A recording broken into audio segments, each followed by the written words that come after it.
Tu préfères l'eau chaude ou l'eau froide? Chaude. Chaude, ok. On travaillait à 3 degrés toute la journée. À la fin de journée, il faisait 5 déjà.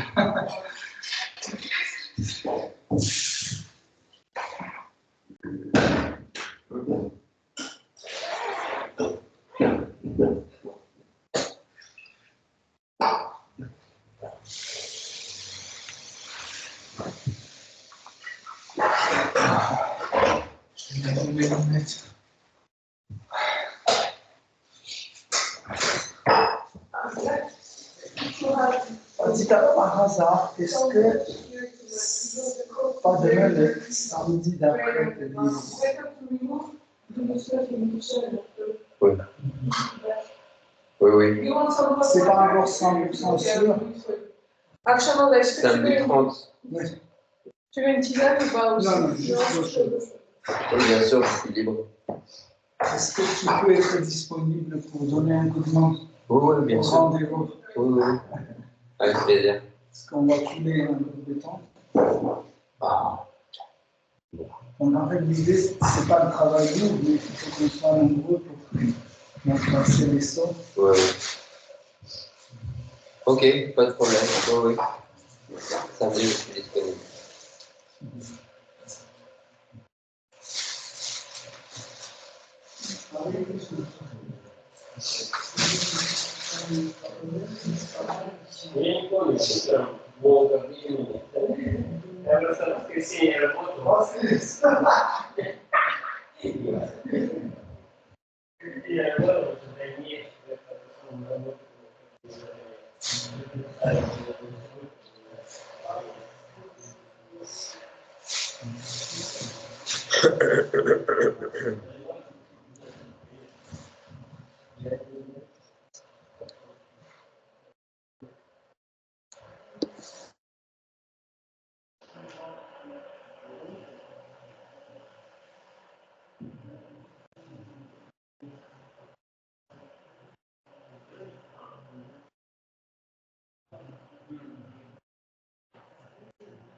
Moi, John, est-ce que tu veux jouer la milonga?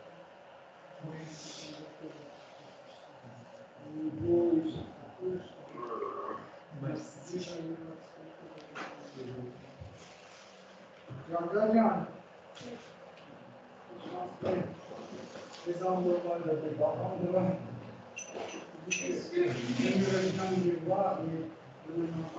Vous allez sur le chantier. Là, c'est encore trop malade, c'est ça?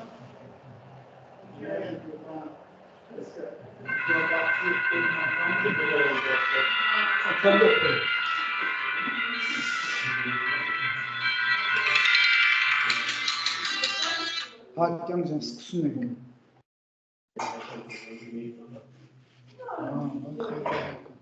Izapishna. Bela, Hare Krishna.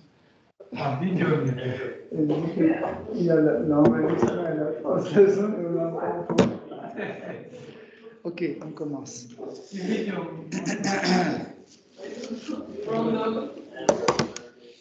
Govinda Madhipura Shantama Bhajani. Bref, où est-ce que tu t'assois ici? Oui. Ok. Tu es déjà enregistré, je crois. Oui, le femme. Ah, la caméra, oui.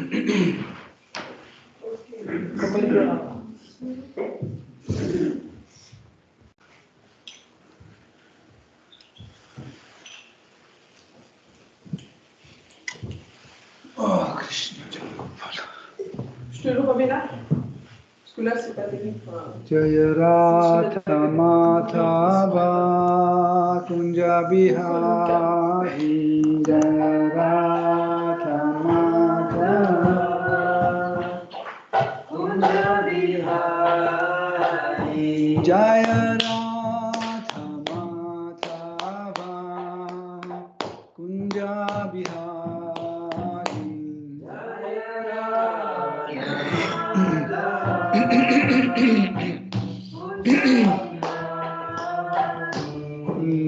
Gopi Janavalapha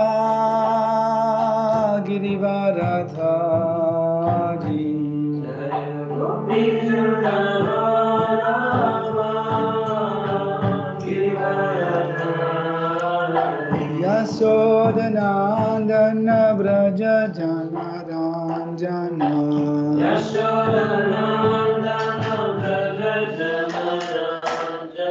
Yashodanandana Vraja Janaranjana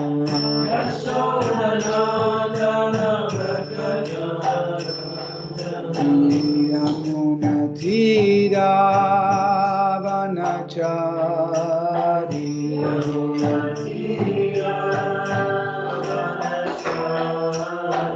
Yamunatira Vanachari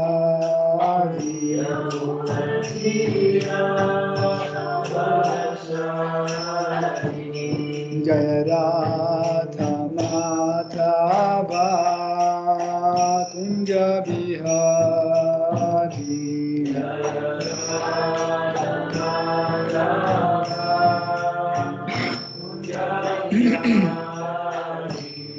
Gopi Jana Valapha Girivaradhari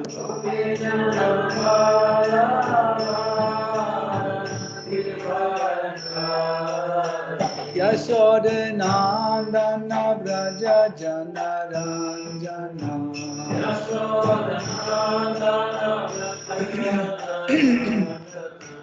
Yashodanandana Vraja Janaranjana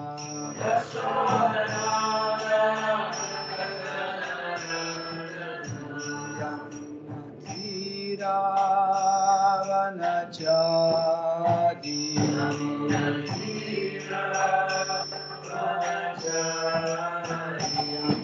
Yamunatira Vanachari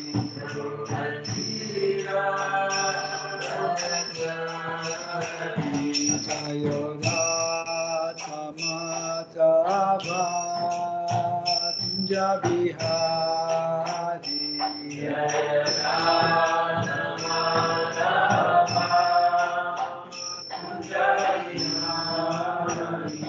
Hare Krishna Hare Krishna Krishna Krishna Hare Hare Hare Rama Rama Rama Hare Hare Hare Krishna Krishna Krishna Hare Hare Hare Rama Rama Rama Hare Hare Hare Krishna Krishna Krishna Hare Hare Hare Rama Rama Rama Hare Hare Hare Krishna Krishna Krishna Hare Hare Hare Rama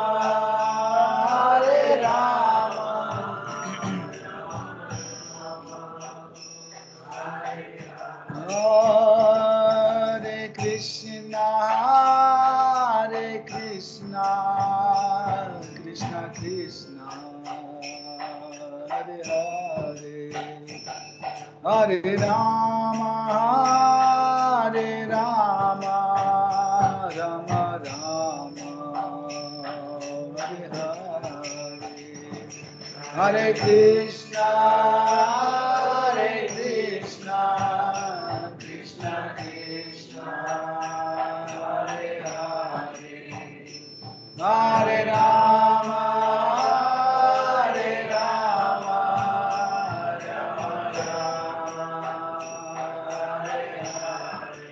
Hare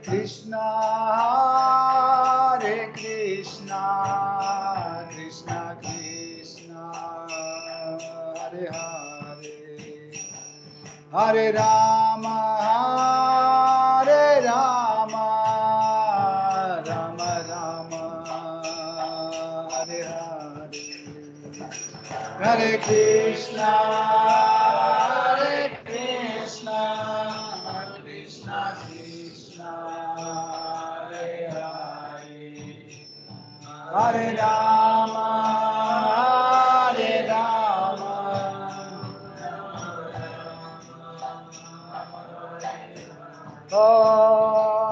Hare Krishna, Hare Krishna, Krishna Krishna, Hare Hare, Hare Rama, Hare Rama, Rama Rama, Hare Hare, Hare Krishna, Hare Krishna, Krishna Krishna, Hare Hare, Hare Rama, Hare Rama, Rama Rama, Hare Hare, Hare Krishna, Hare Krishna, Krishna Krishna, Hare Hare, Hare Rama,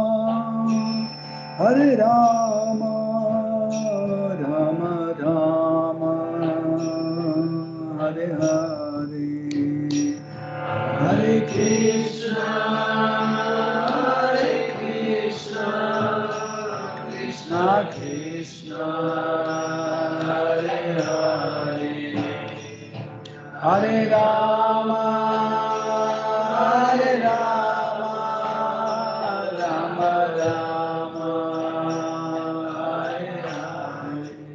Hare Hare, Jai Shri Jai Shri Radharani, Jai Shri Shri Sai Sachi Sutadvaita Chandra Gadadhara Shivasadi Gaura Bhakta Jai Shri Jagannath Swami Patita Pavana ki Jai Shri Jagannath Shri Baladev Shri Mati Subhadra Devi ki Jai Jai Sitaram Lakshmana Hanuman Bharata Shatrugna Yodha Dhama ki Jai Shri Shri Lakshmi Narasimha Prahlad Maharaj Shri Sudarshana Chakra ki Jai Tulsi Maharani Bhakti Devi ki Jai Saraswati Devi ki Jai Shri Guru Parampara ki Jai Shri Prabhupada ki Jai Toute gloire de vos assemblées. Hare Krishna. Om Ajnanati Mirandasya Jananjana Shalakaya Chakshurun Militam Yena Tasmai Shri Gurave Namaha Shri Chaitanya Manobhishtam Stapitam Yena Bhutale Svayam Rupa Kadamayam Dadati Svapadantikam Vandeham Shri Guru Shri Yuta Pada Kamalam Shri Gurun Vaishnavamscha Shri Rupam Sagrajatam Sahagana Raghunatham Vitam Tam Sajivam Sadvaitam Savadutam Parijana Saitam Krishna Chaitanya Devam Shri Radha Krishna Padam Sahagana Lalita Shri Vishakham Vitamscha Hey Krishna Karuna Sindhu Dina Bandhu Jagatpate Gopesha Gopika Kanta Radha Kanta Namostute Tapta Kanchana Gourangi Radhe Vrindavaneshwari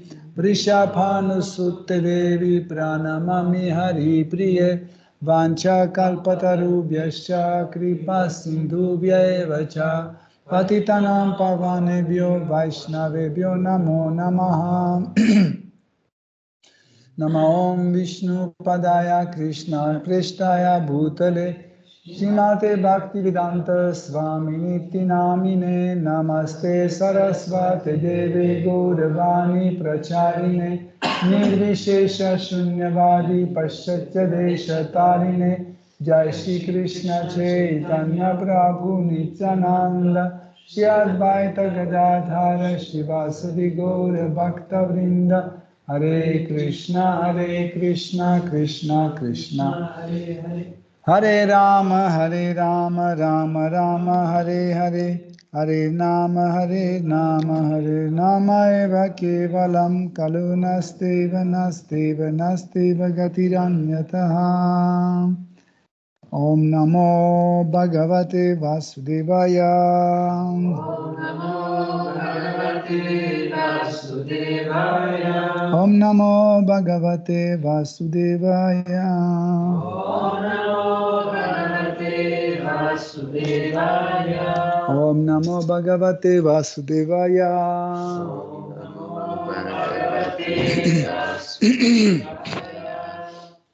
Hare Krishna, très chers dévots, nous étudions Srimad Bhagavatam, très apprécié par vous.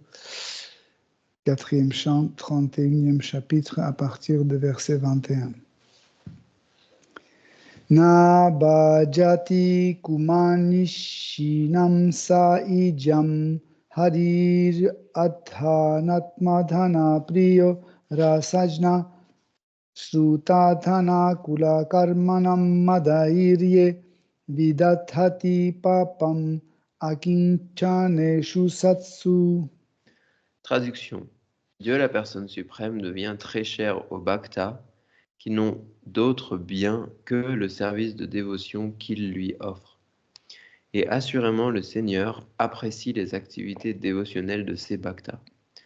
Ceux qui sont infatués de leur éducation matérielle, je ne sais pas ce que ça veut dire. Qui a entré en amour, très attaché. Ah, très attaché, ok, merci. Ceux qui sont infatués de leur éducation matérielle et de leur richesse, de leur aristocratie et de leurs actes intéressés, sont très fiers de posséder ces atouts matériels. Et souvent, ils dénigrent les bhaktas. Même s'ils veulent rendre un culte au Seigneur, celui-ci ne les reconnaît jamais. Teneur est porté par sa divine grâce Bhaktivedanta Swami Prabhupada. Dieu, la personne suprême, dépend de ses purs dévots. Mais il n'accepte même pas les offrandes de ceux qui ne sont pas ses dévots. Le pur bhakta est celui qui a le sentiment de ne rien posséder de matériel.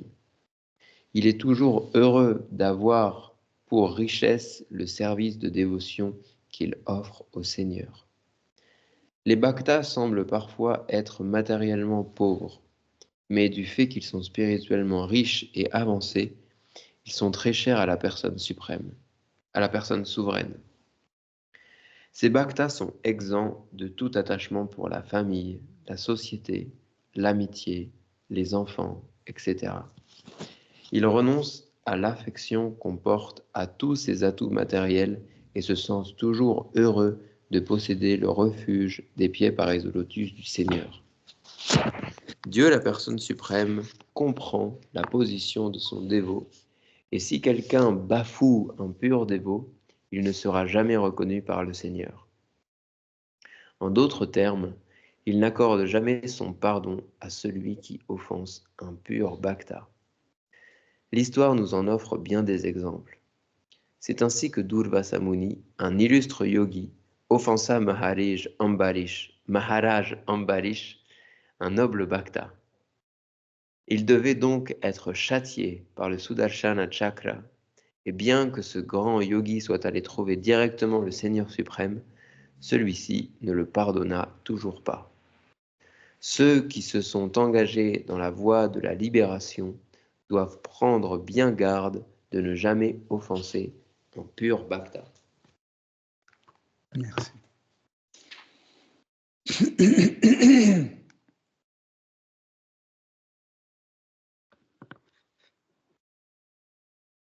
Donc, chaque être vivant a un chemin sans retour vers la dévotion. Sri Chaitanya Mahaprabhu dit, il a promis à Vasudeva Datta qu'il va libérer tout le monde. Donc c'est incontournable. Donc, ça veut dire que tous les êtres vivants, progressivement, vont se libérer. Et quelle est la méthode? Quelle est la méthode? Nous savons déjà que la méthode est Shravanam, Kirtanam, Vishnu Smaranam, etc. Donc, la méthode est Sadhana Bhakti, qui va nous amener à Bhava Bhakti, et Bhava Bhakti va nous porter jusqu'à Prema Bhakti. Mais l'expérience de chaque bhakta montre que, en effet, on a les difficultés. Nous avons tous les mêmes règles et prescriptions, n'est-ce pas? Et on dit, mais pourquoi lui, il suit ses règles et prescriptions, il avance, et moi, je fais les règles et prescriptions, je n'avance pas. Il y a une nuance importante, j'aimerais bien vous expliquer ça, et j'aimerais bien que vous compreniez profondément cette chose. Chaque personne doit, en fait, avoir la chose qui doit le nourrir d'une façon personnelle.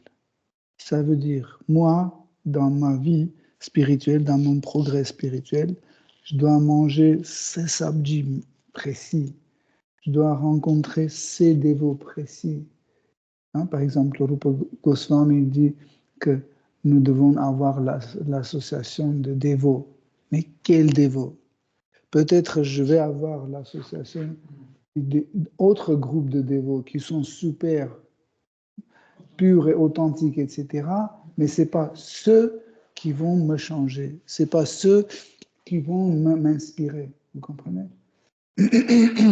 Je dois, je ne sais pas, je dois aller voir ce murti précis. Parce que quand on dit on doit voir murti, mais chacun doit un jour rencontrer des murtis précis qui vont le pousser à aller loin dans la vie spirituelle. Cela dit que le chemin de sadhana bhakti, ce n'est pas un chemin ni abstrait, ni impersonnel. C'est très personnel. Et dans le processus de sadhana bhakti, nous devons absolument comment on dit ça? Non, tendre l'oreille. Nous devons tendre l'oreille pour ne pas rater en fait les signes que Krishna nous donne. Quand il dit ça c'est ton riz que tu dois manger, là c'est la retraite où tu dois absolument aller, c'est ça. Pas l'autre, mais celui-là. Voyez? Parce que, encore une fois, c'est personnel, en fait. Et juste dire, juste il faut aller voir les dévots, juste il faut lire Srimad Bhagavatam, etc., etc. Ça, nous comprenons au fur et à mesure pendant notre pratique. Et un jour, on découvre que, en fait, dans Srimad Bhagavatam, dans 11e chant, il y a le Uttava Gita qui fait découvrir des choses après lesquelles je peux m'abandonner. Tandis que la même chose est dite, par exemple, dans Shiva Gita, dans Gopi Gita, dans la Bhagavad Gita, la même chose est décrite, mais il me fallait entendre la conversation entre Uddhava et Krishna, dans laquelle il dit la même chose qu'il a dit à Arjuna dans la Bhagavad Gita. Mais quand j'ai entendu ce qu'il a dit dans la Bhagavad Gita, cette conversation ne m'a pas touché aussi profondément que quand il a dit à Uddhava. Pourquoi je vous dis ça? C'est pour votre pratique sadhana bhakti, savoir que il faut passer par tel. Par exemple, quelqu'un doit absolument faire une austérité. Il doit avoir froid, par exemple. Il doit avoir froid à Yoga Lyrique, ou sur le chantier à Esanville. et l'autre doit avoir froid aux Himalayas. En fait, tous les trois, ils ont froid, mais chacun a sa froid, ou son froid. Son froid. Chacun doit avoir le sien. C'est ce froid-là précis qui va le transformer, qui va pousser pour qu'il s'abandonne chez Krishna. Ce n'est pas au hasard que Narada Muni est venu, il a commencé à donner des choses précises. Hein. Il commence à dire des petites choses qui doivent inspirer les prachètes pour qu'ils continuent leur chemin spirituel. La vie spirituelle ou la réalisation de soi, ce n'est pas quelque chose que tu arrives comme un diplôme. Hein? On arrive, on reçoit le diplôme et c'est bon, on dit c'est bon, je suis qualifié et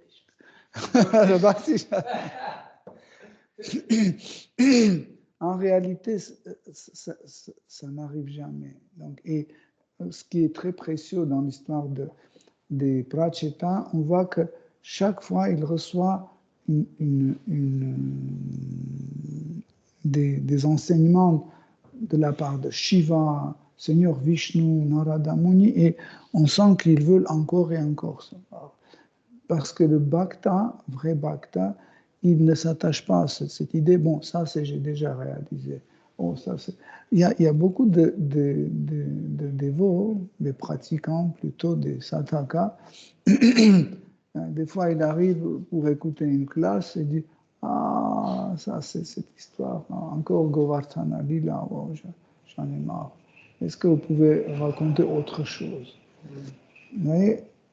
Donc, qui ne comprennent pas que les choses peuvent être atteintes dans la profondeur.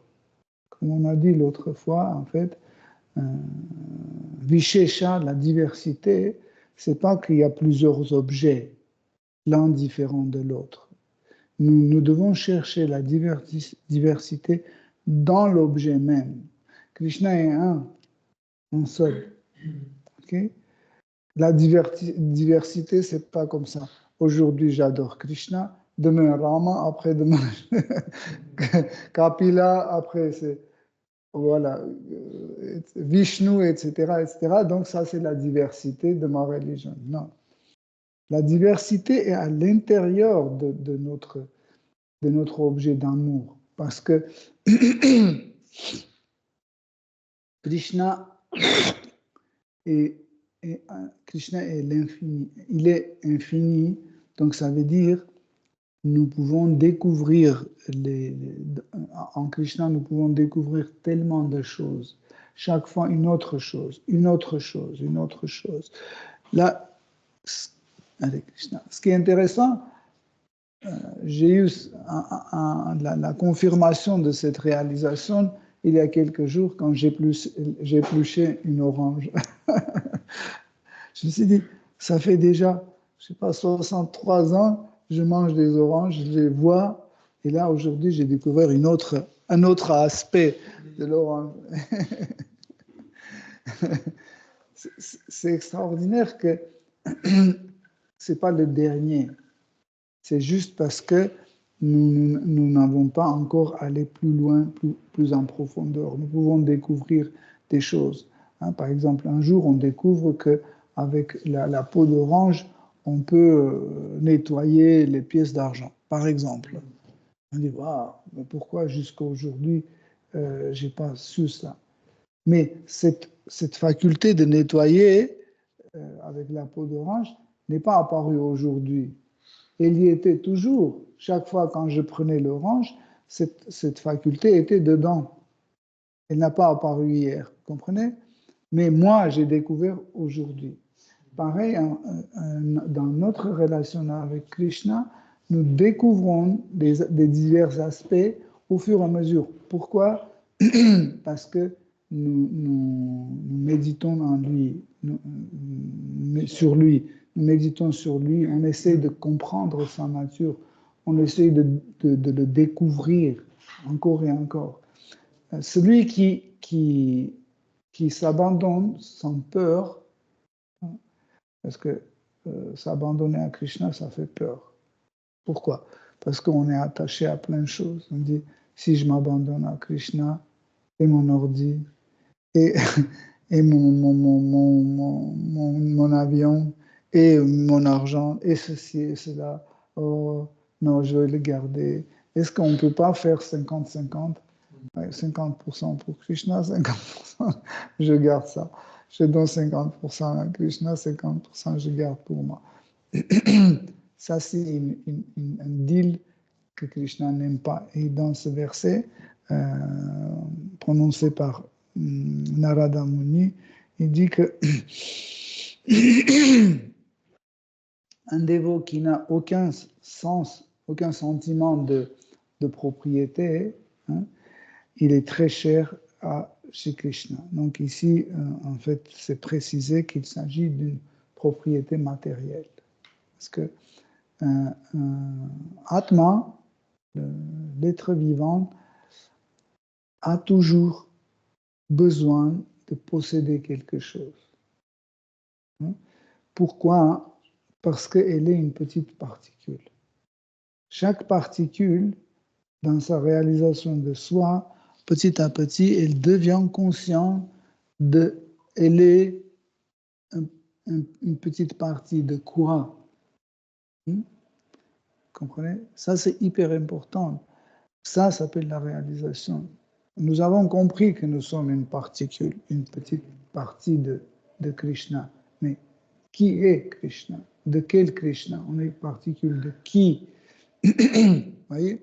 Et c'est là, quand nous comprenons, nous commençons à dire, si je suis une particule de Krishna, Krishna est le mien.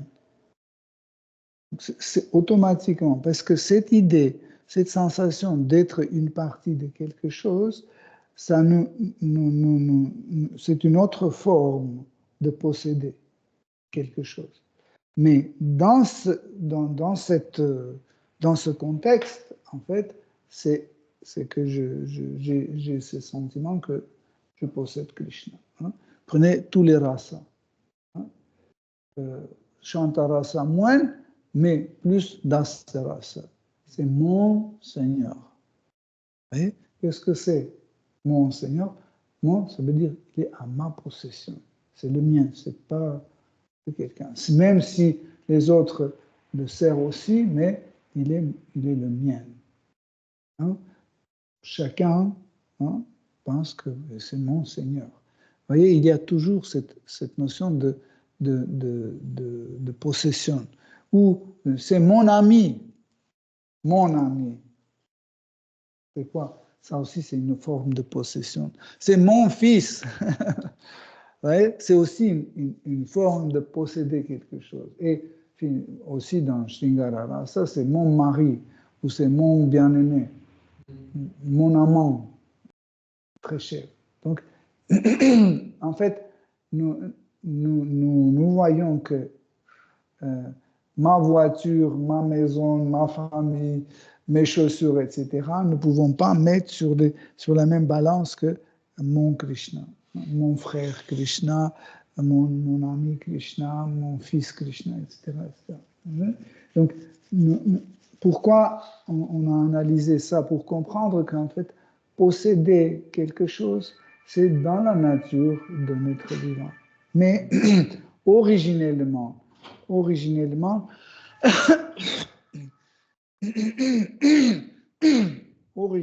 nous cherchons posséder cet objet dont la partie nous sommes. Et ça, en fait, c'est quelque chose que nous ne pouvons pas abandonner. C'est impossible d'abandonner, c'est notre nature. C'est pour ça que chaque fois, on tombe dans une position, on dit, ça c'est ma table, c'est mes chaussures, c'est ma casserole, ça c'est mes chapatis, etc. C'est normal, en fait, mais le problème, c'est que tant que nous n'avons pas le vrai objet de la possession, okay, nous commençons à aller sur une fausse piste. Hein. je ne peux pas dire que je suis une particule de chapati ou je suis une particule de crème fraîche. Vous voyez, je ne peux pas dire ça. Vous comprenez? Donc, ça veut dire ce n'est pas une authentique possession, c'est une fausse possession. Sans dire que si je ne peux pas garder la chose toujours avec moi, je ne suis pas sa possesseur. Par exemple, si je dis que ce téléphone est le mien, je dois avoir ce téléphone toujours à n'importe quel moment. Et personne d'autre ne peut me l'enlever, etc. Donc, aucun objet matériel ne peut jamais être le mien. Okay? Donc, ça, en fait, cette analyse que nous avons faite a pour but de développer une conscience. En fait, tout ce que nous avons dit dès le début de la conférence, qu'on a dit que le processus de sadhana bhakti et en général de bhakti, c'est un processus qui est très personnel, très personnalisé et demande l'application, à 100% d'application de notre conscience. Et sachez que toutes les analyses que nous faisons, tous les échanges, par exemple ce matin avec Patita Pavana, il y avait un bon darshan où les dévots échangeaient les concepts, les dévots échangeaient les idées, etc. Donc c'est là, en effet, on peut dire, mais qu'est-ce que ça nous apporte? Est-ce que ce n'est pas juste un blabla? Non, en fait, nous sommes en train de tailler notre conscience. Poncer notre conscience, dresser notre conscience et adapter à notre chemin choisi. Et notre conscience devient telle qui, comme par exemple vous avez le verrou et vous avez la clé. Quand vous mettez la clé dans le trou de verrou, ça glisse bien, bien, bien. Et une autre clé ne peut pas rentrer. Donc en fait, notre conscience, dans tous ces conversations, dans tous ces échanges, toutes ces études, elle est taillée de telle sorte pour que ça rentre dans le trou de serrure. Donc que ça rentre, il faut baptiser. Il faut baptiser notre conscience pour que ça rentre dans le trou de bhakti. Donc,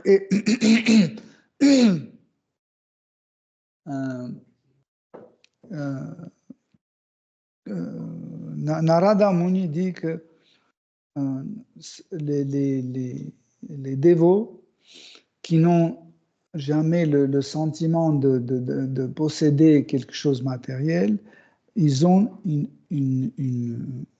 faculté ou un talent de service dévotionnel.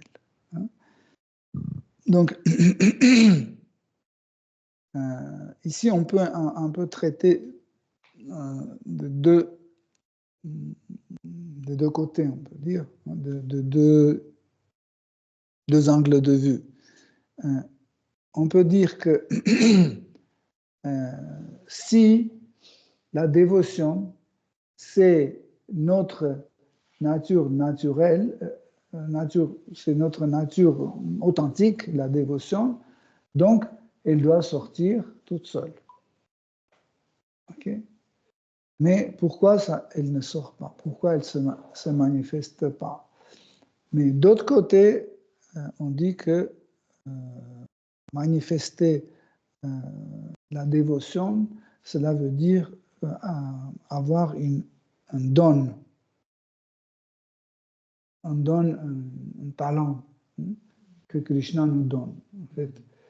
Donc, alors, est-ce que c'est quelque chose qu'on a éternellement déjà en nous ou c'est Krishna qui nous donne? Parce que l'un annule l'autre. Mais en réalité, c'est deux choses. Sur la plateforme absolue, c'est la même chose. C'est que Krishna, initialement, éternellement, a donné le bhakti à l'être vivant. Quand? Initialement, éternellement. Parce que l'éternité, on était, on est et on sera. Vous voyez? Donc ça veut dire à quel moment il a donné. Initialement, il a donné. Vous voyez? À quel moment, on ne peut pas dire parce que il n'y a pas d'âge. L'âme n'a pas d'âge. On ne peut pas dire que l'âme est apparue à tel moment. Pourquoi? Parce qu'elle est une particule de Krishna. Dire que l'âme est apparue en 1953, ça veut dire que Krishna est apparu aussi en 1953. Vous voyez?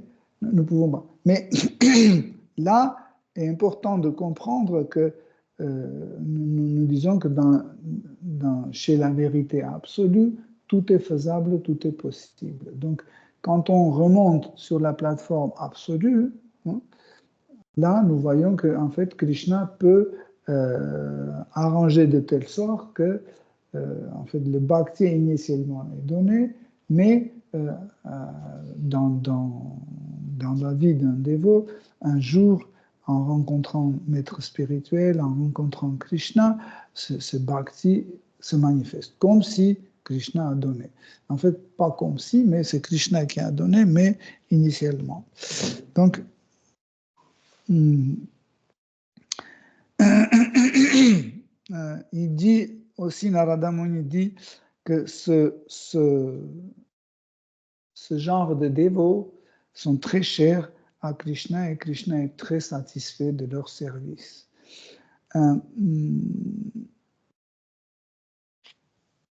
Des fois, nous faisons une fausse analyse d'un dévot.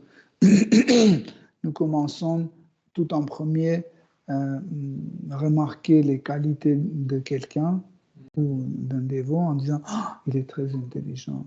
Oh, il chante très bien, ou il est très riche, il est très beau, oh, il cuisine très bien, etc.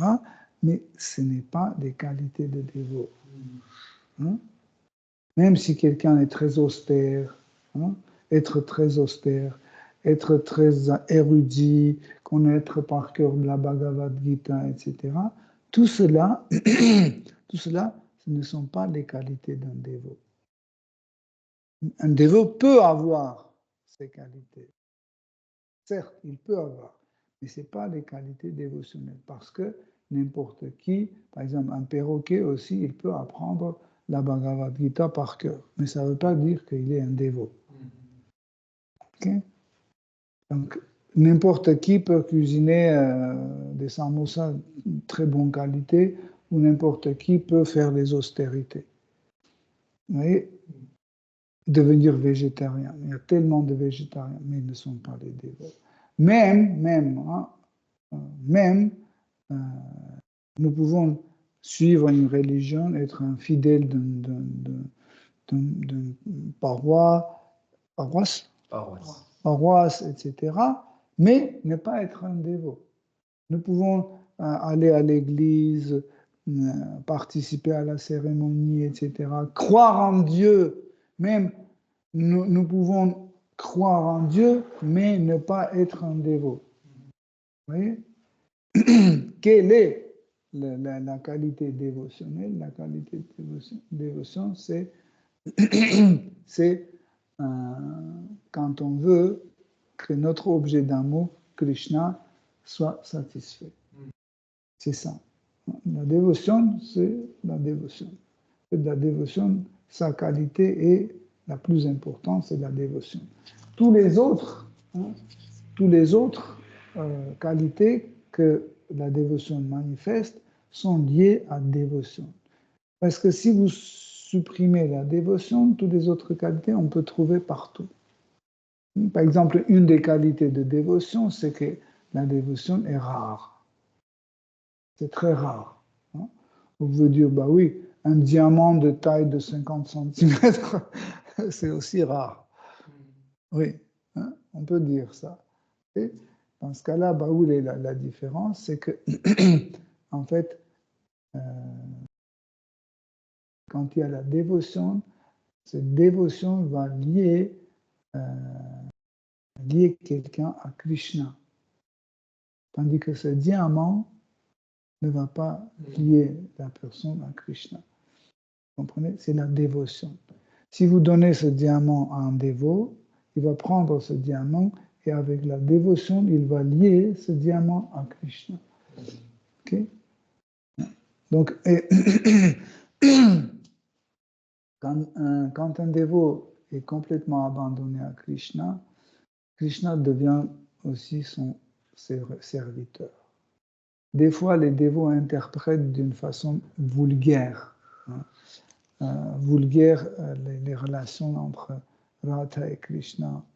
J'ai entendu plusieurs fois, même dans les conférences des gourous qui n'en ont pas plus du tout, quand ils disent que en fait Krishna est sous le pied de Radharani, il est son esclave.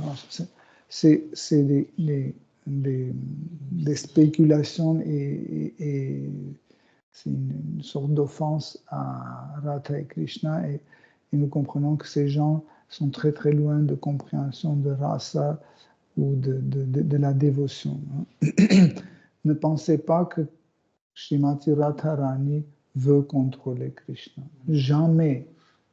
Jamais. Un dévot ne veut jamais contrôler Krishna. Mais Krishna est contrôlé par son dévot. Pourquoi? Parce que le dévot a des qualités extraordinaires. Vous comprenez? Srimati Radharani a des qualités extraordinaires et ces qualités contrôlent Krishna. Mais Radha n'a jamais ce désir de le contrôler. Vous comprenez? Et là, en fait, Narada Muni explique qu'en fait, c'est ce genre de personnes qui peuvent en fait approprier Krishna, et Krishna devient leur serviteur. C'est le désir de Krishna. Un dévot aucun dévot ne veut jamais que Krishna le serve. Il trouve que c'est pas normal. Chaque dévot veut servir Krishna. Mais quand il voit que Krishna le sert, il est un peu gêné. Il est gêné. Imaginez Krishna arrive, il commence à nettoyer vos chaussures. Vous serez gêné. Pourquoi? Parce qu'il est votre parce qu'il est votre objet d'adoration. Comme dans l'histoire de Kamalaksha, Advaita Acharya. Quand Advaita Acharya était jeune, et son ami, c'était le fils de prince. Et il a amené à une fête de Durga Devi dans le temple de Durga. Et là-bas, son père était là-bas aussi, le père de ce garçon, etc. Et puis le père de Kamalaksha a dit, Advaita Acharya, le père d'Advaita Acharya, il a dit, il faut que tu présentes tes hommages à Durga Devi. C'était un grand mourti en pierre. Et il a dit, il n'a rien dit, il était juste comme ça plongé dans sa méditation. Et après, il y avait un discours philosophique, ils sont disputés, etc. Et à la fin, Advaita a dit, ok, tu es mon père, je dois t'obéir, je dois t'écouter. Donc, il pouvait philosophiquement gagner ce discours, mais il a dit, bon, je ne vais pas continuer, tu es mon père, je dois t'obéir. Et il a présenté ses hommages au Murti de Durga Devi. Et au moment quand il a présenté ses hommages, le Murti de Durga Devi a explosé en 1000 morceaux. Parce qu'elle n'a pas pu voir que son Seigneur lui apporte ses hommages. C'est impossible. Donc, ça, nous devons bien comprendre qu'aucun dévot ne veut jamais contrôler Krishna. Mais quand Krishna est contrôlé par un dévot, c'est parce que ce dévot a ses qualités. Ces qualités sont tellement attirantes, tellement fortes que Krishna s'abandonne aussi à son pur dévot. Donc, Narada Muni met en comparaison les gens qui pensent qu'il y a autre chose qui a plus de valeur que le bhakti. ils pensent que quand ils ont des diplômes de l'université Harvard, ou je ne sais pas, qu'ils ont étudié je ne sais pas quoi, je ne sais pas où, s'ils sont très riches, et même il y a des gens qui sont tellement fiers que Céline Dion, c'est sa voisine. Mais ils sont très fiers. Je suis le voisin de Céline Dion. Donc, ils pensent que ces valeurs-là sont plus forts ou aussi forts que le bhakti. Rien ne peut dépasser le bhakti. Hein. Et ce genre de personnes, quand ils sont fiers de leurs états, quand ils sont fiers de leur position sociale, etc., de son pouvoir mystique, ça veut dire que ces gens-là n'ont jamais lu la Bhagavad Gita. Ou s'ils ont lu, elle est rentrée là, elle est sortie là, sans laisser des traces. Hein? Parce que dans la Bhagavad Gita, Krishna dit tout clairement que je suis la force d'un fort, je suis l'intelligence d'un intelligent, etc., etc. Donc, si je sais que, comme je sais que ce verre n'est pas à moi, c'est à quelqu'un d'autre, je ne peux pas dire oh, c'est mon verre. Vous voyez, ou je ne peux pas prendre la poésie d'Arthur Rimbaud et dire c'est moi qui ai écrit. Ou le lire en disant, vous voyez, ça c'est une poésie, comme si c'est moi qui est l'auteur de cette poésie. Et donc, ce genre de personnes, même parmi eux, il y a des religieux. Il y a des religieux qui, en fait, font une offrande chez eux, même ils vont au temple, ils font des donations, etc. Mais sachez que Krishna n'accepte pas l'adoration de non-dévots. Krishna peut accepter l'adoration et l'offrande d'un dévot non qualifié. Il va accepter. Il va accepter même l'offense l'adoration de quelqu'un qui a cru que Krishna est de la personne suprême et sincèrement il veut faire quelque chose, même s'il ne fait pas correctement l'offrande, Krishna l'accepte. Pourquoi? Parce qu'il voit l'étincelle de la dévotion. Donc un dévot, encore une fois, même s'il n'est pas du tout qualifié, mais il est sincère, hein, et il fait tout, il ne sait pas quel mantra dire, comment on fait l'achaman, etc. Même comme ça, Krishna accepte son offrande. Okay? Mais si la personne est non dévot, hein, ça veut dire qu'il n'a aucune dévotion vers Krishna, même s'il connaît par cœur, il fait des trucs comme ça, il fait son achama, machin, etc. Krishna ne va pas accepter. Vous pouvez poser une autre question automatiquement, vous pouvez dire, mais si par exemple les dévots ne savent pas que cette personne est non dévot, c'est possible. Et ils vont chez une personne, chez un non dévot, mais chez un religieux, prendre prasad. Hein, qui est offert chez eux au Murti, mais Krishna n'a pas accepté. Mais les dévots prennent et ils mangent. Alors, est-ce qu'ils mangent du bhoga ou ils mangent du prasad? Bien sûr qu'ils mangent du prasad. Pourquoi? Parce que quand les dévots prennent ce bhoga, ils le glorifient comme un prasad. Hein? Ils disent que c'est Radha et Krishna qui l'ont donné. Comme dans le mantra Sharira Avidyajal, on dit c'est Radha et Krishna qui ont donné le reste de leur repas. Okay? Quand ils acceptent comme ça, en fait, ils offrent leurs hommages et Krishna accepte. Okay?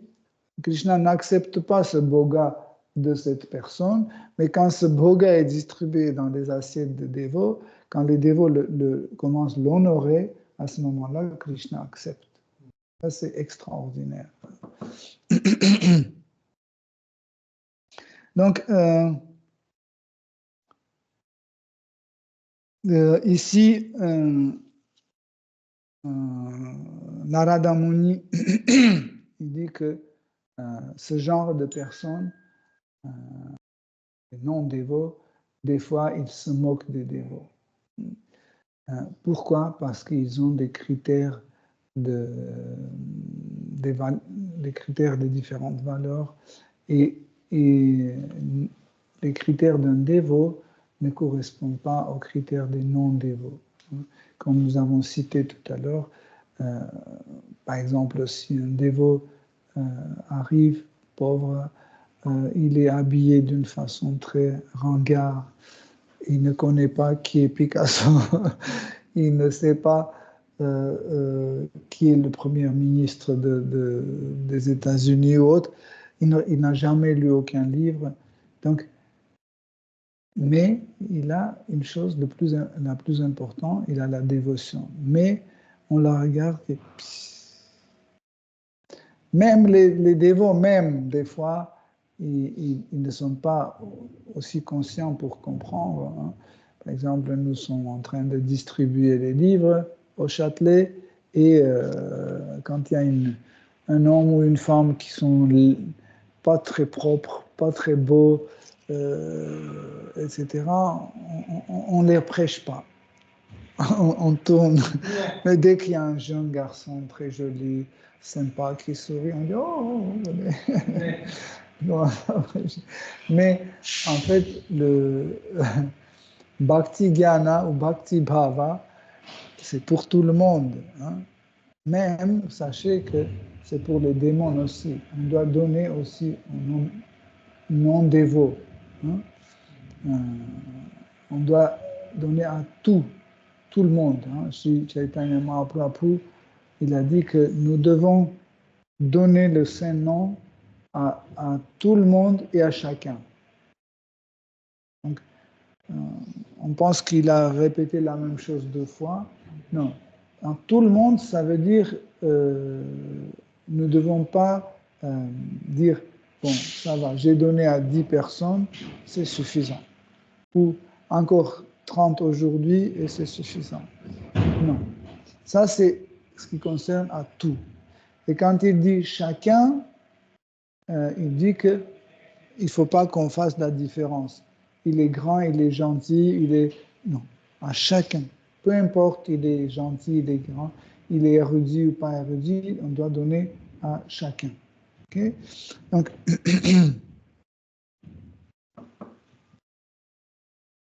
on peut lire le verset suivant.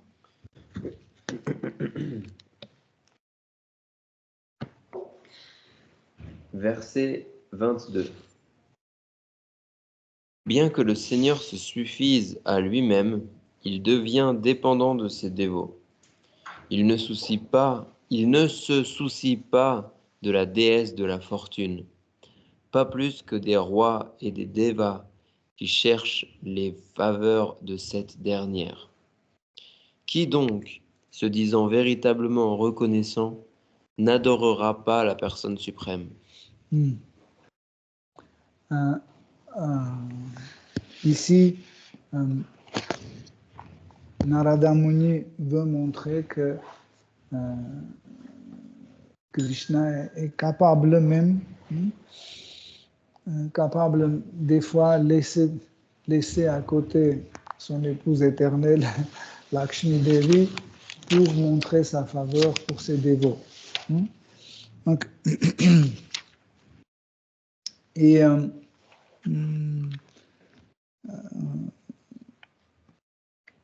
les personnes qui sont très respectées dans la société, comme les demi-dieux, par exemple, les rois, etc.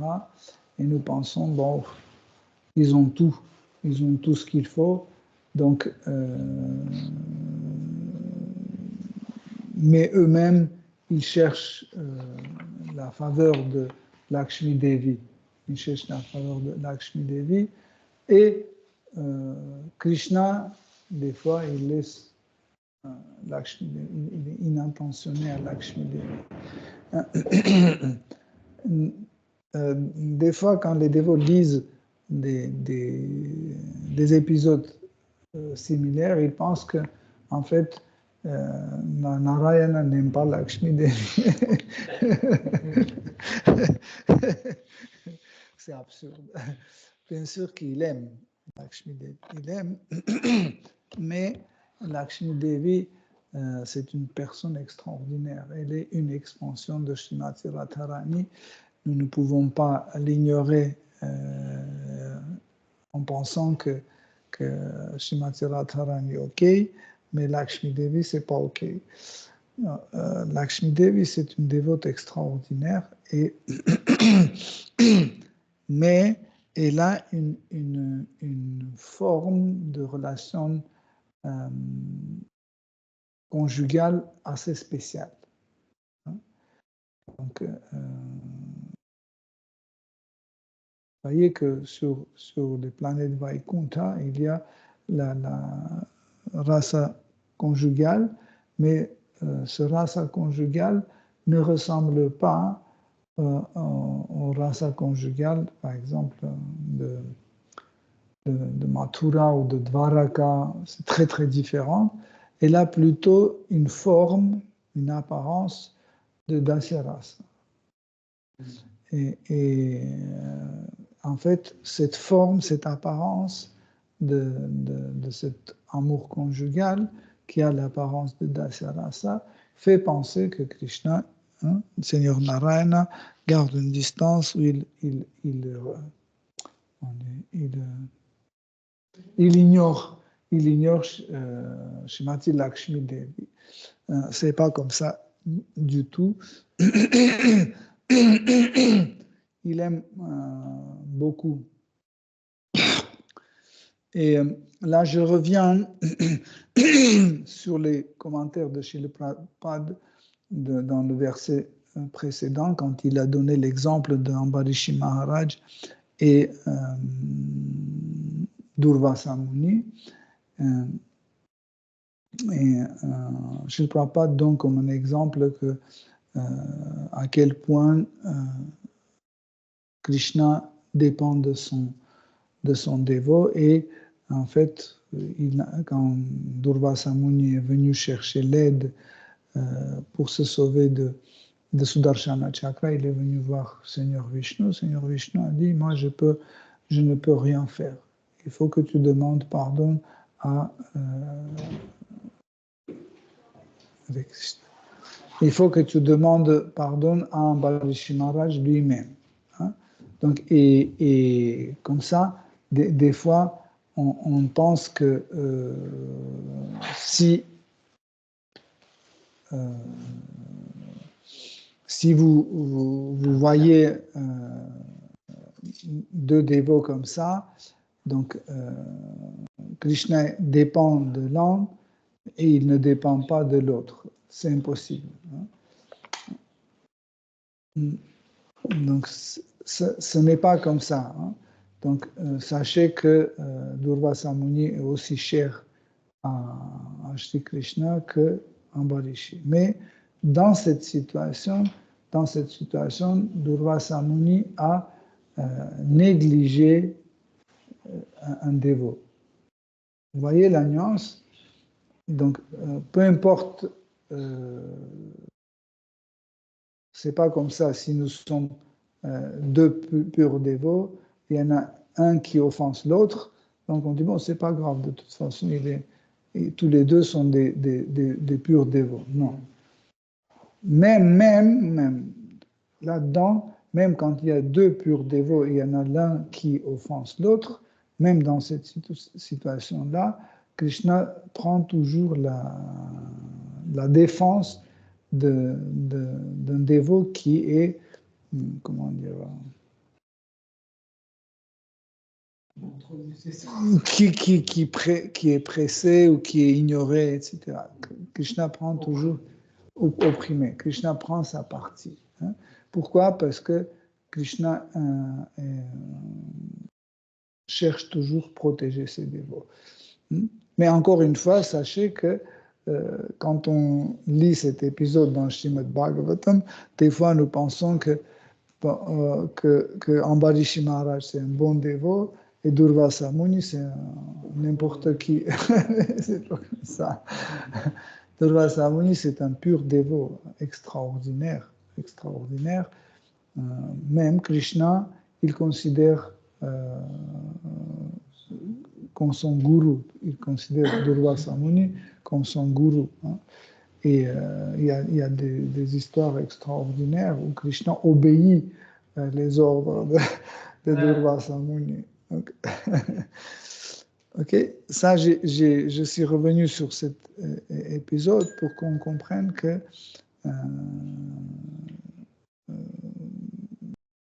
c'est pas quelque chose mécanique ou c'est pas quelque chose juste ça se fait comme ça ou ça se fait comme ça. C'est que Krishna montre aussi sa dévotion pour son dévot. Hein. Nous ne pouvons pas dire que Krishna est impartial, donc il protège tout le monde de la même façon, il protège tout le monde de même degré. Non. Krishna est une personne. Hein. C'est un individu. Et son dévot, c'est un individu aussi. Donc cette intervention pour protéger son dévot doit être aussi individuelle. Hein. Par exemple, vous vous souvenez quand Duryodhana, Dushasana jouaient au dé avec des Pandavas. Okay? Et ils ont perdu tout, y compris ils ont perdu Draupadi. Okay? Et ils ont perdu Draupadi et Draupadi est devenue la propriété de Duryodhana et Dushasana. Et Dushasana l'a amené en tirant par les cheveux dans cet endroit et Draupadi a demandé de l'aide au Bhishma Dev, au Dhritarashtra, aux autres, etc. Et personne n'a intervenu. Bon, Vidura a intervenu, il a commencé à dire réveillez-vous, qu'est-ce que vous êtes en train de faire? C'est un péché, etc. Mais personne n'a fait attention. Ce qui est intéressant dans cette situation, par exemple, Krishna pouvait sauver sa dévote de différentes manières. Par exemple, il pouvait faire de telle sorte que ce n'est pas Duryodhana qui gagne, c'est les Pandavas qui gagnent, par exemple. Hein? Il pouvait faire Krishna. Pour Krishna, il n'y a pas de problème. Ou, par exemple, il pouvait y apparaître et lancer son Sudarshana Chakra et tout le monde serait décapité. Okay? Mais Krishna a choisi une autre façon de l'aider. En fait, il est devenu son sari et quand Dushasana tirait, son sari ne se terminait pas. Okay? Donc, c'est un divertissement. Hein? Et pourquoi en fait? Parce qu'un jour, quand Krishna était dans le Rajasuya Yaga organisé par Yudhishthir, et là, quand Shishupal est venu, il a commencé à offenser. Il a dit stop, c'est la dernière offense, ne le dis pas. Et Shishupal a dit la dernière offense, et Krishna a lancé le Sudarshana Chakra, qui a coupé la tête de Shishupal, et il a retourné. Quand Sudarshana Chakra a retourné, Krishna n'a pas fait attention, et il s'est blessé avec Sudarshana Chakra. Et à ce moment-là, Draupadi était pas loin, elle est venue, elle a vu, tout de suite, elle a déchiré le morceau de son sari, et il a bandé en fait le doigt de Krishna. Et Krishna a dit, je suis ton... Je te suis éternellement. Voilà, je suis redevable éternellement à toi. Et donc, Krishna, pour rendre ses dettes, il est devenu son sari, et comme ça, ils n'ont pas pu déshabiller Draupadi. Donc, nous devons bien comprendre que Krishna fait de telle sorte que le divertissement se passe. Parce que, en fait, le divertissement, comme on a dit au début de la conférence, c'est adapté et c'est comme on a dit, c'est je dois écouter cette conférence-là, je dois manger ce sabji, je dois avoir ces dévots-là, etc., pour que mon progrès spirituel se passe. Et pour cette raison, Krishna apporte son aide ou son intervention d'une façon très très personnelle à chacun. Bon, Hare Krishna, si vous avez des questions, des commentaires.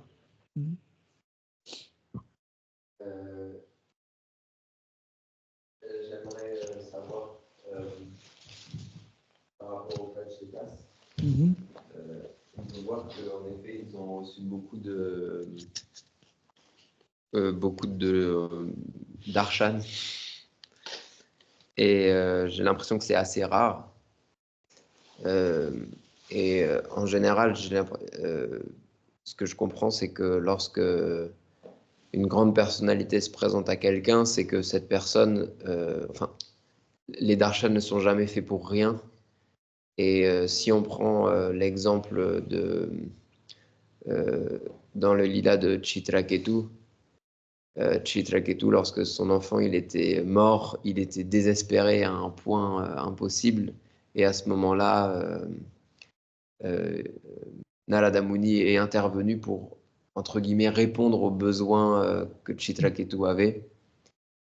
Et avec cette logique, je me dis qu'en fait, les Prachetas, ils avaient une telle soif de rencontrer des personnalités qui peuvent leur donner de plus en plus de connaissances spirituelles. Et est-ce qu'on peut relier ça à la sadhu sangha qu'ils formaient? Parce que je ne sais pas s'il y a d'autres exemples où on voit des dévots qui pratiquent autant pendant si longtemps ensemble. Et enfin, est-ce que c'est lié? Je ne sais pas si c'est clair. Tu voulais dire d'abord que est-ce que ces 10 prachetas, c'est un phénomène qui sont liés ensemble? C'est un sangha. Oui, c'est un sangha. Mais ce que je voulais dire, c'est que est-ce que le fait qu'ils aient eu autant de miséricorde, c'est lié à leur sangha? Parce que j'ai l'impression que c'est rare qu'une personne même, juste une personne qui est sur le chemin, pardon, Dhruva Maharaj, il est parce que Dhruva Maharaj, il a eu, je ne sais pas s'il a eu autant de darshan, de personnalités. Et on voit les Prachetas. Je peux te dire que Srimad Bhagavatam donne un exemple de quelqu'un qui a, je sais pas, 500 fois plus de darshan que les Prachetas. Ça, c'est Maharaj Yudhishthir. Maharaj Yudhishthir, il avait tellement de darshan. Hein. Déjà, les darshan de Krishna, souvent, il avait. Narada Muni, il fréquentait. Les demi-dieux venaient voir Maharaj Yudhishthir. C'est extraordinaire. Non, en général. Parce que Narada Muni aussi est venu voir Pracheta. Donc,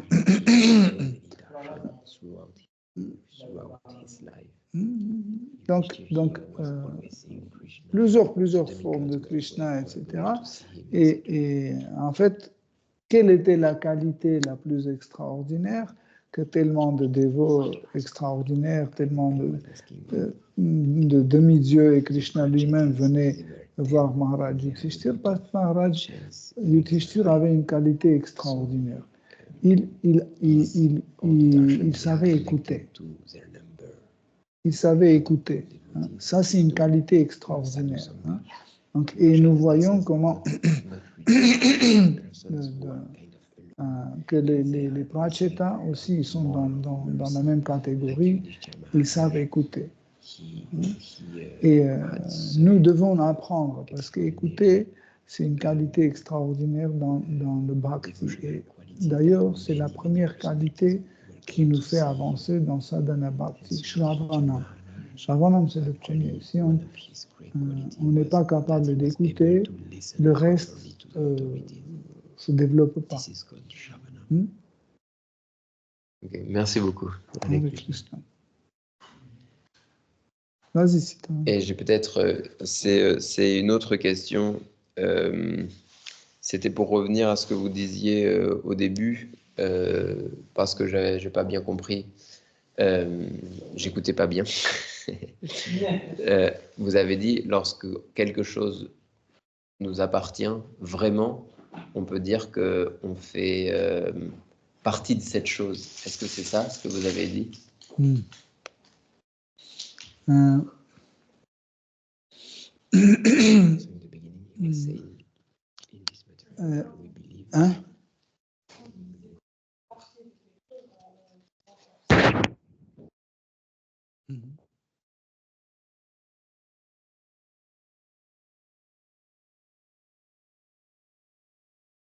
L'âme est considérée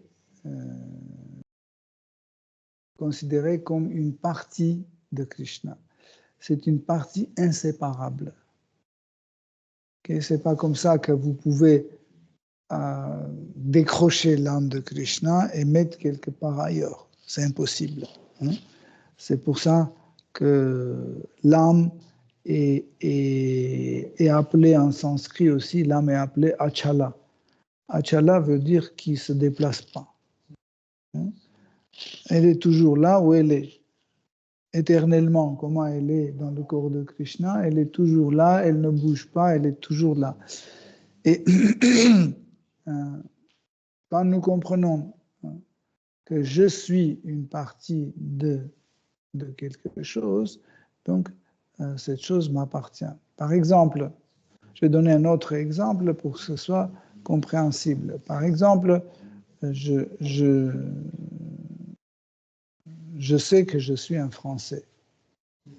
OK? Quand je sais que je suis un Français, donc automatiquement, je dis la France est ma patrie. Ma patrie. Qu'est-ce que ça veut dire? Ma patrie, qu'elle m'appartient. OK? Automatiquement. Parce que je suis conscient que je suis une partie de la France. Donc automatiquement, je dis la France est ma partie. Ou, par exemple, je suis né dans une famille. Okay? Je suis fils de Monsieur Legrand. Okay? Je suis le fils de Monsieur Legrand. Donc, je suis un membre de la famille Legrand. Donc, c'est ma famille. Donc, c'est ma famille.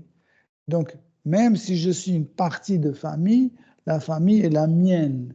Je vais toujours avoir ce sentiment de possesseur de cette chose. C'est que c'est ma propriété. C'est ma famille. OK? Est-ce que c'est compréhensible? Merci beaucoup. Pareil, en fait, cette sensation c'est pas comme ça qu'on est venu aujourd'hui dans la conscience Krishna et tout de suite on a le sentiment que Krishna est ma propriété. Non. Quand est-ce que le dévot commence à sentir que Krishna est sa propriété? Au fur et à mesure quand il découvre qui est Krishna et quelle est sa relation avec Krishna. Hein? Donc, au moment quand nous découvrons que Krishna est notre fils, hein, okay, c'est là, on dit, c'est mon fils. Tout de suite, c'est le sentiment de propriété commence à se manifester. Mais avant ça, nous n'avons pas ça. Même si on peut imaginer, projeter, spéculer dans notre tête, on n'aura pas ce sentiment de propriétaire. Parce que être propriétaire, c'est un sentiment. C'est un sentiment assez précis qu'on ne peut pas se tromper. Hein? C'est un sentiment comme par exemple le sentiment de soif. Est-ce que vous pouvez confondre avec le sentiment de la faim? Non. C'est un sentiment précis, n'est-ce pas? Ou quand vous avez envie de dormir, c'est un sentiment précis. Vous n'allez pas dire j'ai faim. Non. Je veux dormir. C'est un sentiment précis. Voyez? Pareil, ce sentiment d'être propriétaire de quelque chose, c'est un sentiment bien précis. On l'a pas. Okay? Et ce sentiment se manifeste pendant l'acquisition de Sambandha Jnana, pendant la connaissance sur les relations. En fait, Sambandha Jnana, c'est la relation. Quand on découvre notre relation avec Krishna, avec les autres êtres vivants, etc., etc. Et en fait, quelle est la méthode de cette découverte? C'est sadhana bhakti. En fait, peut-être ça va vous faire bizarre, mais en réalité, le processus de Sambandha Jnana, c'est le processus qui nous amène à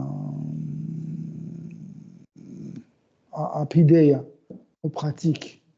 Okay? Abhideya. Sambandha, en fait, Sambandha nous amène à la pratique. Oui. Abhideya. Sadhana, en fait, sadhana, c'est le processus, en fait, qui est parallèle à la découverte de Sambandha Jnana, la connaissance. Parce qu'en fait, vous ne pouvez pas séparer ces deux choses-là. Hein. Souvent, on dit que d'abord c'est Sambandha Jnana, après c'est Abhideya, après c'est Prayojana. Donc Abhideya, c'est la pratique, et Prayojana, c'est le résultat de notre pratique. Mais sans pratiquer, vous ne pouvez pas découvrir Sambandha. Si vous n'écoutez pas, si vous ne chantez pas, si vous ne cherchez pas, si vous ne suivez pas certaines règles, vous ne pouvez pas découvrir. Mais il y a une petite différence entre sadhana et entre abhideya. Une petite différence. Hein, c'est que abhideya est basé sur les... En fait, c'est une activité, c'est un kriya, c'est des actes. Ce sont des actes basés sur la compréhension de Krishna. Je sais que Krishna est mon ami, voilà pourquoi je lui offre les burfis. Hein? Tandis que le sadhana bhakti, hein, je raisonne autrement. Je dis, Krishna aime les burfis, donc chaque matin, il faut lui offrir des burfis. Ça, c'est sadhana bhakti. Okay? C'est pour ça que sadhana bhakti est souvent en parallèle avec Sambandha Jnana, en parallèle. Et après, en fait, parce que les deux sont kriya, hein, les deux sont l'activité, pas l'activité, mais les actes. Et sadhana et abhideya, les deux sont des actes. Okay? Mais en fait, abhideya, c'est des actes qui résultent de la compréhension qui est Krishna. Tandis que sadhana bhakti, c'est la connaissance des règles et prescriptions qu'on suit. Et pendant qu'on fait le sadhana bhakti, nous découvrons qui est Krishna, qui je suis. Nous découvrons ces relations. Et à partir du moment quand on a découvert en fait la nature de nos relations avec Krishna, nous commençons à agir selon cette compréhension, qui n'est plus sadhana bhakti.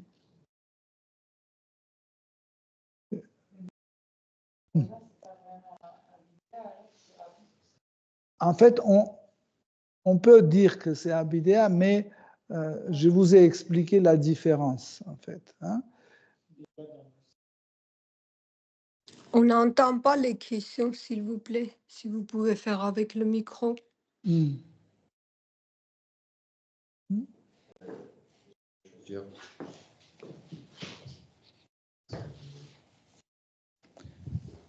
Des fois, il y a des choses qui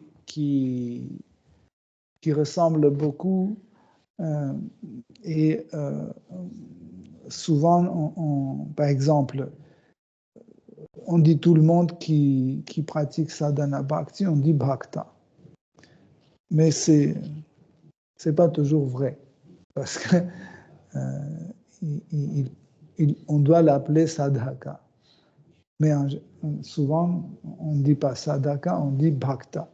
Bhakta David ou bhakta Igor ou autre.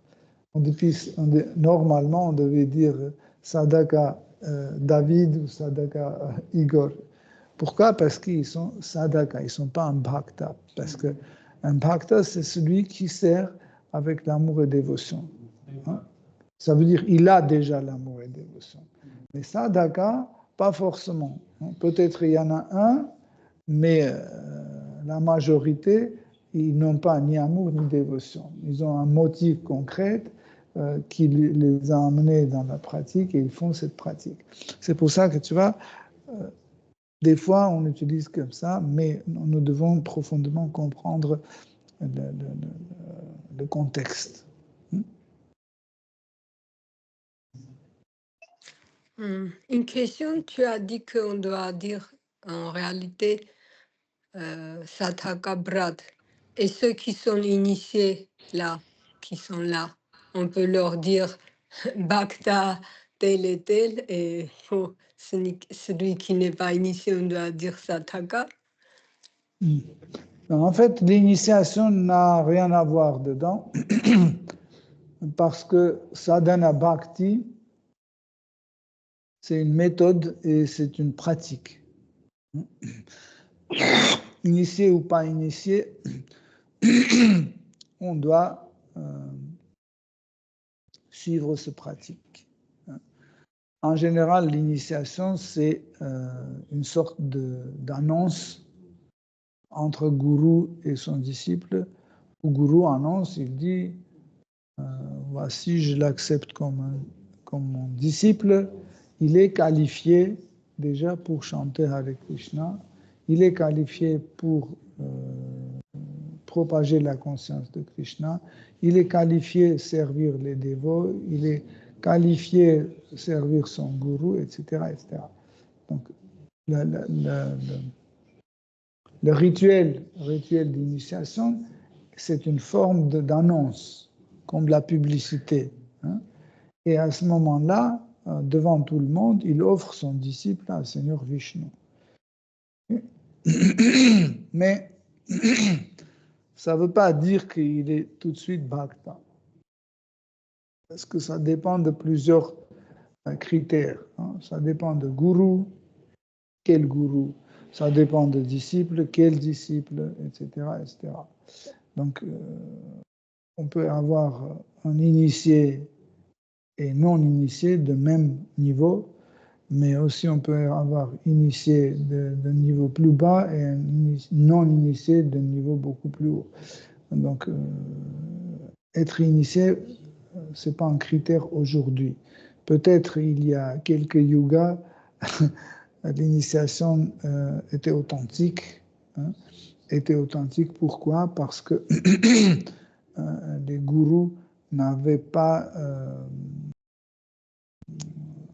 un intérêt d'avoir trop de disciples. Ils n'avaient pas intérêt d'amener plus de monde pour que plus de dévots, plus de disciples pour qu'ils payent les dépenses de temple ou que les dévots payent son voyage, etc.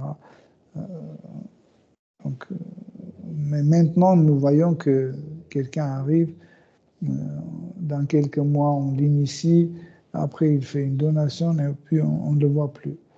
Donc, et certains aussi pensent que s'ils sont initiés, ils font déjà une branche de parampara. Ils sont convaincus qu'ils sont déjà une des branches de parampara. Donc, ils sont attachés à notre parampara. Pourquoi? Parce qu'ils ont passé le rituel de d'initiation. C'est pas comme ça. Merci beaucoup. Hare Krishna.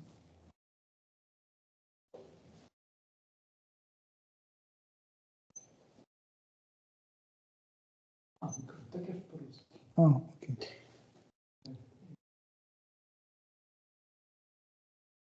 Получается, Дурвасамуни. Мгм. Дурвасамуни. Ну, оскорбление. Donc, on peut dire que Durvasa Muni a offensé Ambarishi Maharaj. И получается, что преданный может совершить оскорбление другого. Donc, nous pouvons dire qu'un dévot peut offenser un autre dévot.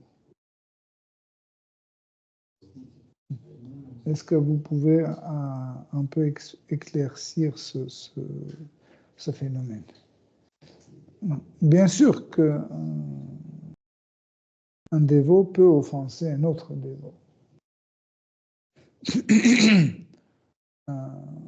On peut offenser consciemment, on peut offenser inconsciemment. Сознательно или неосознанно.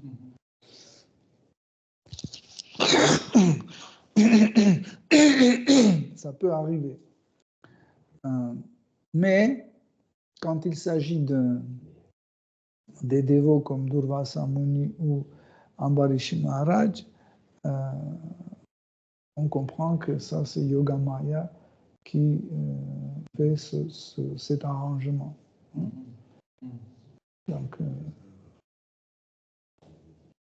c'est pas Mahamaya, c'est pas parce qu'ils sont dans l'illusion où ils ne contrôlent pas ses sens, etc. Krishna peut faire toujours de telle sorte que n'importe quel dévot ne contrôle pas ses sens. Il peut le faire. À l'aide de Yoga Maya, il peut le faire. Par exemple, on a parlé de jeu de dés de 5 Pandavas. Donc, ils ont fait des offenses aussi à leur épouse et ils ont commis des fautes graves. Mais c'était pas parce qu'ils étaient ignorants, ils ne comprenaient pas, ou ils n'étaient pas qualifiés, etc. C'est que Yoga Maya a arrangé pour que ce divertissement se passe. Même un jour, Maharaj Yudhishthira, dans une conversation, dit que, en fait, nous avons joué exprès pour que les kshatriyas et les autres voient à quel point c'est dangereux les jeux d'hasard. Pour que nous, on soit comme un exemple, que chaque fois que quelqu'un joue le jeu d'hasard, il dit bon, mieux de ne pas jouer, regardez ce qui s'est passé avec Maharaj Yudhishthira.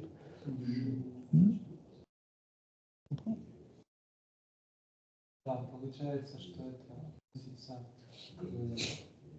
когда тут Йога-майя. Oui, mais j'ai dit ça dépend de quelle catégorie de dévots. S'il s'agit de Durvasa Muni, Yudhishthira Maharaj, c'est autre chose. Mais si des dévots, des sadhakas, c'est possible consciemment ou non consciemment. Mais quand il s'agit de dévots comme ça, ou comme par exemple quand il s'agit de Shrimati Radharani, et il peut dire des choses blessantes à Krishna, mais ce n'est pas considéré comme une offense. Это входит уже в отношения. Но само определение преданного, если взять материальный, это тот, кто не совершает оскорбления. Encore une fois, j'ai dit, ça dépend de qui il s'agit. Ça dépend de qui. S'il s'agit de Seigneur Shiva, c'est autre chose. S'il s'agit de moi, c'est autre chose. C'est pas la même catégorie de dévotion.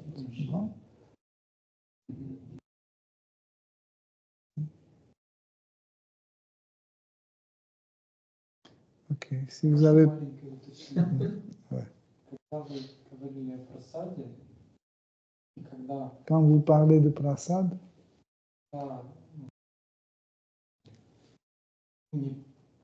непреданный, от непреданного не принял, это не был просад. et quand vous avez dit que Krishna n'accepte pas le bhoga d'un non-dévot, Как вы говорите, и преданный, когда принимал, он становится просадом. et quand le dévot honore le bhoga sans savoir que c'est pas offert, ce bhoga se transforme en prasad. Но когда вот не просад, ложится на просад. Et quand un bhoga touche le prasad, Получается, что просад не от Кришны, а от Кришны. on dit que le prasad n'est pas différent de Krishna. И это бхога, соприкасаясь Et ce bhoga, quand il rentre en contact avec Krishna, он становится просадом. est-ce que c'est du prasad ou pas? Donc en fait, prasad, on traduit comme la miséricorde. Okay?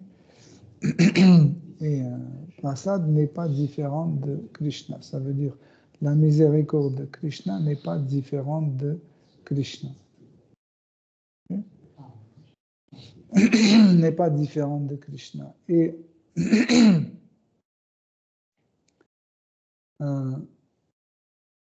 des choses que nous ne considérons pas comme prasad et que nous ne pouvons même pas imaginer que ça peut être prasad, ça peut être prasad. Par exemple, prenez l'histoire de Bharata Maharaj. Bharat Maharaj. Quand Bharat Maharaj faisait des austérités, il mangeait des feuilles mortes. Il mangeait des feuilles mortes. Ils sont immangeables, amères, sèches. Okay? Mais il prenait, il le mangeait. Hein? Normalement, on doit poser la question, est-ce que Bharat Maharaj offrait avant de manger ces feuilles, est-ce qu'il offrait à Seigneur Krishna?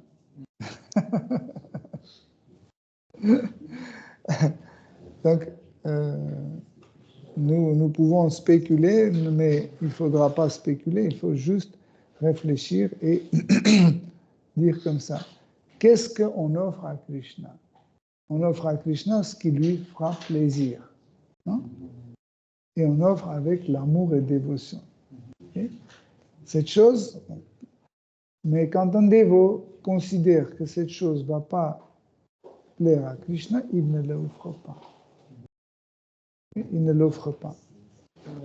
Donc, dans ce cas-là, on va dire, bah, tiens, Bharat Maharaj, il était en train de manger du bhoga. Ce n'est pas du prasad. Bharat Maharaj offrait à Krishna pas ces feuilles-là, il offrait son austérité à Krishna. Manger les feuilles mortes, c'est de l'austérité. Et cette austérité qu'il offrait à Shri Krishna. Okay? Donc il ne faut pas prendre comme ça. Pareil, quand Hiranyakashipu a amené la nourriture empoisonnée et il a mis devant Prahlad Maharaj, Prahlad Maharaj a dit, oh Krishna, qu'est-ce que tu es miséricordieux. J'ai rien fait, je suis juste venu voir mon père et tu m'as offert tellement de choses magnifiques. Et il a glorifié le prasad et il a commencé à manger. Ce n'était pas offert, ce n'était pas prasad, mais c'est devenu prasad. Okay? Parce que prasad, c'est la miséricorde. Ce n'est pas la matière, c'est la miséricorde. Il l'a accepté comme la miséricorde et c'est devenu miséricorde. Okay? Il n'y a pas de choses mécaniques. Hein? C'est comme par exemple les musulmans, donc ils boivent de son verre de l'eau et après ils jettent sur quelqu'un et disent bon, tu es un musulman maintenant. Parce que l'eau qui a touché ma bouche est tombée sur toi, donc tu es un musulman. Et cette pratique était très, très courante à l'époque de Sri Chaitanya Mahaprabhu. Les musulmans prenaient des verres, ils buvaient dedans, et après ils jetaient cette eau sur les gens, et cet homme était contaminé. Il était obligé de devenir musulman parce que la société indienne, hindoue, les Vishnuites n'acceptaient plus cette personne. Ils disaient, tu es contaminé, tu es un musulman, tu ne peux plus rentrer au temple. On ne laissait plus l'entrée au temple. Tu comprends? Donc c'est une mauvaise compréhension des choses. Et ton exemple, comme quoi si un non-dévot, par exemple, prend une carotte qui est bhoga et il touche le halva qui est offert, Krishna ne va pas considérer que cette carotte est bhoga. C'est pour ça que je dis, tout dépend du contexte. Hein. Pour que la nourriture devienne prasad, il faut au moins un dévot. Dans tout ce processus, il faut au moins un dévot. Et c'est ce dévot-là qui va transformer cette nourriture en prasad. Bon.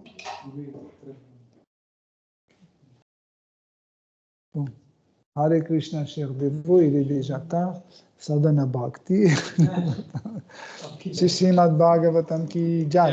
Srila Prabhupada ki jai. Tutte le glorie ai devoti riuniti.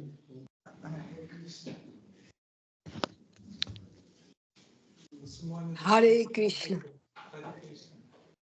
Новый способ распространения мусульманства.